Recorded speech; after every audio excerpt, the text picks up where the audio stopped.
How to find Chrome downloads on an Android. So go ahead and open up Google Chrome.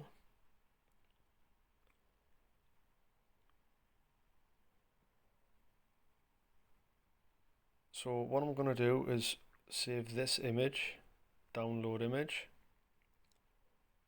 File's downloaded. What you can do is press the three dots in the top right corner, click on downloads, and anything you've downloaded will be there.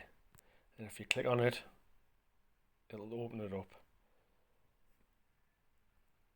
Another way you can find any downloads that you've done from Chrome, if you go to File Manager, look for downloads, and again they'll be there.